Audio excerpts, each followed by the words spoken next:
Իրանի հետ միջուկային գործարքը կարող է արդյունավետ լինել միայն միջուկային օբյեկտների ոչնչացման դեպքում, հայտարարել է Իսրայելի վարչապետ Բենյամին Նեթանյահուն։ Միացյալ Նահանգների նախագահ Թրամփը նույնպես կարծում է, որ Իրանը չպետք է ունենա միջուկային զենք։ Անդրադառնալով Սիրիային, Իսրայելի վարչապետը պնդել է, որ Թուրքիան ցանկանում է այնտեղ ռազմաբազաներ ստեղծել եւ դա վտանգ է Իսրայելի համար։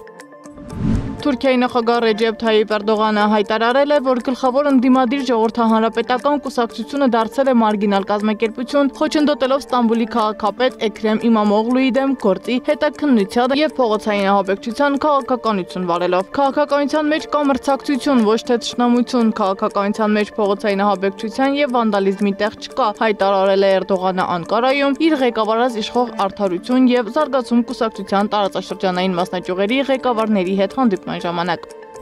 Թուրքական հետախուզական ծառայությունը Սիրիայում գաղտնի խմբավորումներ ստեղծելու պլաններ ունի։ Այս ստորաբաժանումները բաղկացած կլինեն ուշադիր ստուգված օտարերկրյա ջիհադիստներից, ովքեր երկար ժամանակ գործել են Սիրիայում օգտվելով Թուրքիայի նյութատեխնիկական աջակցությունից։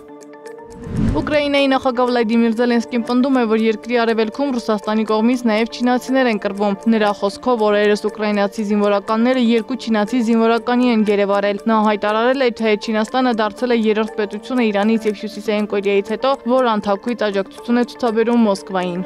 Դիվանագիտական առաքելությունների գործունեությանը վերաբերող ռուս-ամերիկյան խորհրդակցությունների երկրորդ փուլը տեղի կունենա առաջիկա օրերին Ստամբուլում, հայտնել են Ռուսաստանի Դաշնության արտաքին գործերի նախարարությունից։ Ամերիկյան պատվիրակության ղեկավարը կլինի պետքարտուղարի օգնականի տեղակալ Սոնատա Կոլտերը։ Ռուսաստանի արտաքին գործերի նախարարությունը հավելել է, որ մնացած մասնակիցների թվում կան նաև Ռուսաստանի եւ Միացյալ Նահանգների արտաքին քաղաքական գերատեսչությունների ներկայացուցիչներ։